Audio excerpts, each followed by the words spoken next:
Hey everyone, welcome to the Industry Show. I'm your host, Nitin Bajaj, and joining me today is Mayor Farrah Khan of the city of Irvine. Mayor, welcome on the show. Thank you so much. Great to have you here. Now, let's start with who is Farah? Just a little background about myself. I actually grew up in the San Francisco Bay Area, and my profession was in biotech. So I was a regulatory affairs manager for a biotech company up north and have been in small business for about 20 years and also delved into nonprofit work, was the executive director of a local nonprofit for about 5 years before jumping into politics. Thank you for sharing that and thank you for your service. And we typically start with what people do and talking about the mission and the vision. But I'm curious to ask you, coming from our South Asian background, we're typically given, three, but really in my books, four choices, right? That's To be right. a doctor, engineer, lawyer. And the fourth choice that I came up with was disappointment, which is the path I took. But I'm curious to hear what got you into public service and leave biotech and the fancy world that pays handsomely. Why leave all of that and do this? Jumping into politics wasn't something that came naturally. I guess maybe it did come naturally, but not something that was pre-planned. Mhm. It was just one circumstance after another. And it started with our move to Southern California, going into business, the recession happening, me getting involved in nonprofit work, volunteering my time, and then of course being the executive director of the nonprofit, I was showing up to council meetings to share input from the community of what the needs were to council members that really weren't paying attention, that never really called me back or emailed me back. And so I thought it would be important for me to get involved and pay more attention to local politics. And that's when I started volunteering on some campaigns, learning more about the candidates. And it wasn't until 2014 I was at an event talking to a few folks, and one of them happened to be the candidate's husband. Mhm. And I was sharing the importance of having diversity in leadership. And his response was that people like me with names like mine were unelectable in Irvine. Oh, And wow. that was 2014. So you can imagine being in a room where something like that is said, but no one said anything, right? So no one was like, oh no, that's not good, that's wrong. And it made me feel very uncomfortable, but it got me thinking that if I'm hearing this in 2014, what Mhm. are our next generation of kids going to hear? And we have to stop it somewhere. And so that really was the motivation for me to run for office and really bring about change. This is such a fascinating story, and thank you to whoever this ignorant person was for lighting that fire. We really appreciate it to get this gift for our community to have you step up and take things in under your wings.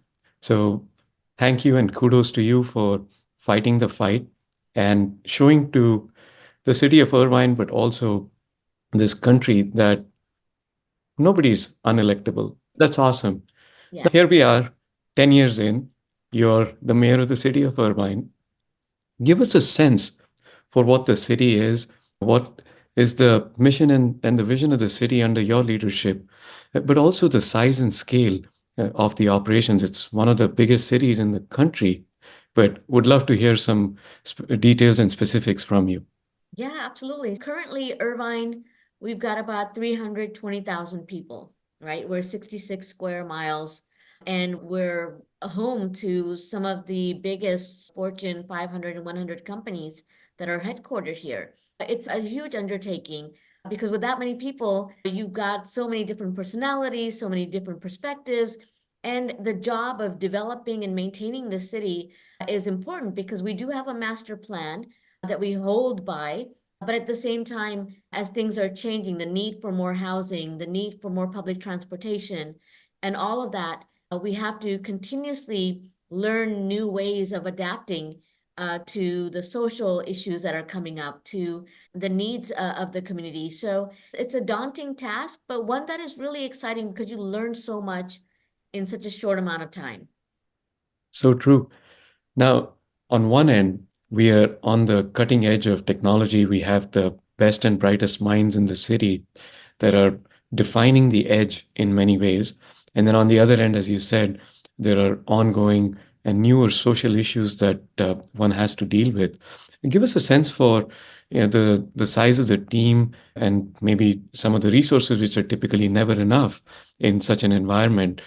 Give us some sort of a sense for what you have and what you're dealing with. You look at city staff, just about everyone will be close to about 2,000 people, right? We're looking at about 250 of our police officers here. Mhm. Then the Orange County Fire Authority. So it really is on a grand scale. It's a lot of different departments that are Mhm. doing the work to keep the city running and maintaining it at the level that people expect it to be. And we have definitely had from our founders to past leaders that have done their job in maintaining the city. And people have this expectation that one, it's going, right now, we're what, the safest city in the nation, according to the FBI data, for the 18th consecutive year. And that's not an easy task. And even though I always hear from folks that crime is rising, crime is not rising. What it is happening is that we are more informed because of social media, because of our access to information now, that we hear more. And so when we start hearing more, we think that it's increasing, but it's actually not. Crime has been, on the whole, reducing. But at the same time, does that mean that we're immune to it? We're not, right? We get our fair share. But one thing that we are very proud of is that when crime does hit our city, we've got an amazing team that tackles the issue head on. And we've been able to curb a lot of the ongoing crime that we see in different cities that continues. Ours doesn't continue. Like Mhm. basically catch people. That's kudos to our police department and the work that they do. But that's just a bit of what happens from planning to working with our developers, our all these other agencies that are involved um, in making sure that we're taking care of homelessness, that we're taking care of housing, that we're maintaining our streets and our transportation. One of the projects that I launched in 2019 was to have an inner city shuttle, a bus service for our community. And from 2019 to now, 2024, we just launched that shuttle's first route in Irvine, connecting north and south of Irvine. And it's a free shuttle for everyone. It's got free Wi-Fi. It's accessible. It's got 77 stops. And that's really what progress is all about. It's everyone working together to make our quality of life even better than it was before. But thank you for, again, doing all of these. Are really, to some, it may sound like small things, but these are critical for having that peace of mind, for knowing that there is someone out there that's taking care of us so we can be and feel safe. And I can tell you, having lived in this country for almost 17 years now, that some neighboring cities, and we won't name them, that do not put in the same amount of effort, and because of which crime continues. Because when you show that you can get away with something, it makes the other side stronger and more abrasive. So, thank you for doing and leading this team to put us in that confident, safe spot. And I'm excited to try out this new shuttle service.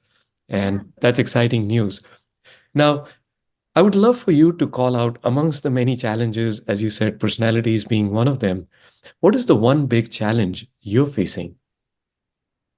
I think for me, as I'm ending out my term, this year will be my final term, is making sure that as the November elections come, that we have people that care about the city, that are going to do the work that is needed to be done, and not bring in the nonsense politics. Because right now we have, I would say both sides. We have people that are on the extreme edges that we just don't need, because the majority of people, they're working, they're living their lives, they're putting their kids through schools and trying to get them educated, that really just want to enjoy where they are.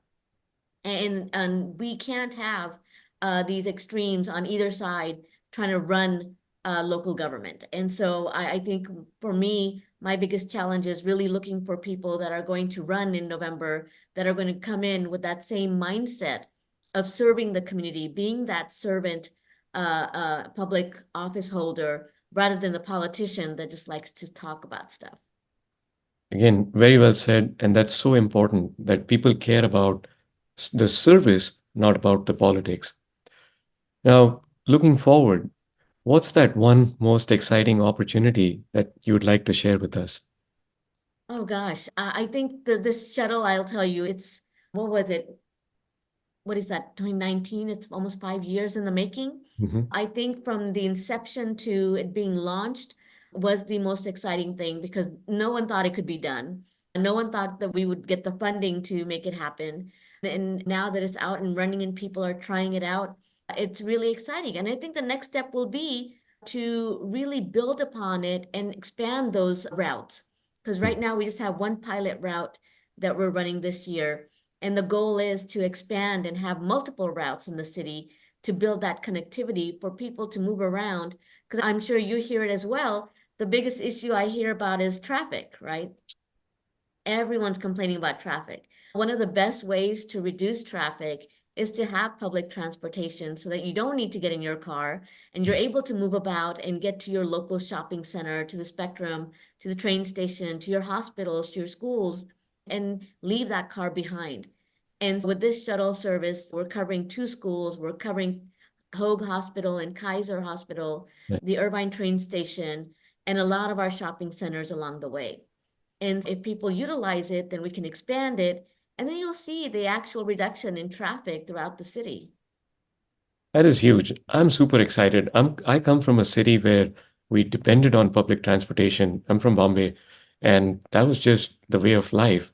So I'm super excited for Irvine under your leadership setting this precedent for some of the other cities to take this on. But first and foremost, yes, this is a challenge for all of us and the residents of the city of Irvine to take this on to show that this is something we want so we can really grow this. And we've got to utilize it, right? Because what Yeah. happens most of the time is people don't utilize the service, and then it turns into more of a cost issue that is not Yeah. getting its worth out. And so routes get shut down and services get depleted. And that's what we don't want to see happen. So true. Now, as we look towards this bright future, I want to pause and take a moment to reflect in the rearview mirror in your personal and professional life and ask you to share two moments. One, where things did not work out as you had planned, there was failure, there were lessons, and another one where things blew your own expectations and became a success beyond your imagination. Oh, wow. These are good questions. Let's see. I hate to think that any time when things didn't go my way were a failure. I think they were more of a learning lesson. Yes. And I think the biggest one I learned was my very first try at initiating an ordinance in the city.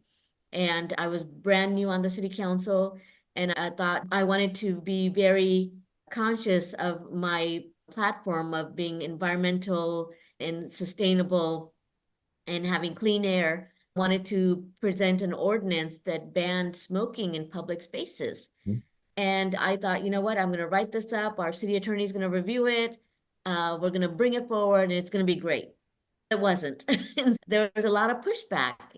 But what I did learn from there is that even though I was hoping to get it out in the first few months of me being elected, and it didn't come out till maybe 9 months after, but what I did learn was it is so important to have conversations with people that you disagree with, to bring them to the table and to work things out. Because when you work something out through people that are disagreeing with you, from people that are agreeing, or some people that are in the middle, what you end up having is an ordinance or a project or a policy that everyone is ready to buy into. Mhm. And I think that's what's really important. Shoving something from my idea through would not have been as successful as me bringing people together, making the little changes here and there, working on compromising and then bringing people together. Where when finally, after 9 months, when I presented the ordinance, it passed without any opposition. And I That's think awesome. that's a lesson that I learned early on, and I'm so thankful for because after that, every time I had an idea, I would get a round table of people together. And I made some really amazing friends, people that I disagree with. We ended up being friends because we realized that even though we might disagree on one issue, there was so much more that we had in common. And I think that needs to happen more often than it does right now. And then as far as success, I think one of my biggest successes was creating the Diversity, Equity, and Inclusion Committee. Mhm. Because for far too long, and even through my own story of being told that I was unelectable, it was very racist. And we as a city are so diverse and we continue to get diverse. But at the same time, there was this underlying tone of we don't really talk about it. And for me, it was all about we've got to talk about our diversity. We've got to talk about inequities wherever they are, because how do you fix an issue if you're not talking about it? And for the first time in our city's history, under my first year in as mayor, we celebrated Juneteenth. We celebrated Hispanic Heritage. We celebrated Mid-Autumn Festival. We celebrated Pride. And we continue to celebrate. We have Diwali coming up. There's just so much going on in the city that we have now become a part of, where before it was just organizations doing their own thing. And it wasn't until we started as a city taking part in them where people came up and they were like, for all this time, I never felt like I was actually a part of the city. And because of these celebrations, it makes me proud to bring my kids and show them that, look, we don't have to hide who we are. We can be who we are, and people appreciate that. And so it's building that community, building a stronger community that understands one another, that is interested in learning more, and really that tapestry of our cultures and our religions and so much more is the strength that we carry. And I think that's something that has been just the greatest joy during my tenure. That is amazing and cool in so many ways. Again, thank you for doing what you do. And we are really thankful that you took that challenge on and here you are making lives better. Now, amongst all of these many things, what I would love to understand is how do you de-stress? What do you do for fun? Oh gosh. I not much time for fun, right? Of course. And I try the little things. I do carve out time for my family, which is very important. And that's there. And recently, through a group of environmental activists that I've known for so many years, saw me one day at an event and they were like, "What are you doing to like reset yourself?" And I'm like, "I'm not doing anything." They were like, "That is so wrong." So I've started kayaking, which has been so much fun. And so we set aside time and then we go out in the Newport Back Bay and kayak for a good hour or two. And I never realized how important just being out in nature and doing something for yourself without talking about politics and work is so important. So I'm so thankful for that opportunity and hope I can continue it onwards. But yes, I think for many years I neglected the self-care that was needed because I always felt like there's something to do. There's so much at hand, and you can only give so much of yourself when you're not taking care of yourself. So now I do appreciate that, and then I do make that time. And who knew? I never thought kayaking would be my thing, but it is. We are so blessed to be in and around where we are. We have access pretty much all around the year, barring a few rains, which I'm hoping we don't get too much of that going forward. But yeah, stand-up paddleboarding is my passion. And yeah, Back Bay, one of my favorite spots to go hang out. So maybe the next one we do when we bring you back on could be on the water. Who That knows? would be awesome. Yes. Now, on to my favorite part of the show, where we would love for you to share your one-line life lessons with us. Oh, life lesson. Gosh, there's so many. I think for me, the most important would be just be true to who you are. And one of the things I've seen in politics is there are people who present themselves one way but are very different in other ways.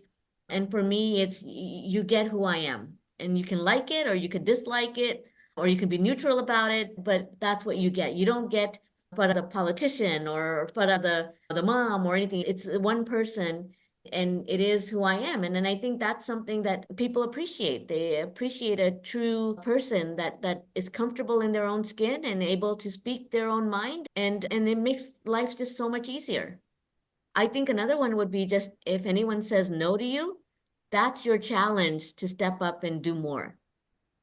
I know so many of us hear that in our daily lives, whether it's through work or play or whatever it may be.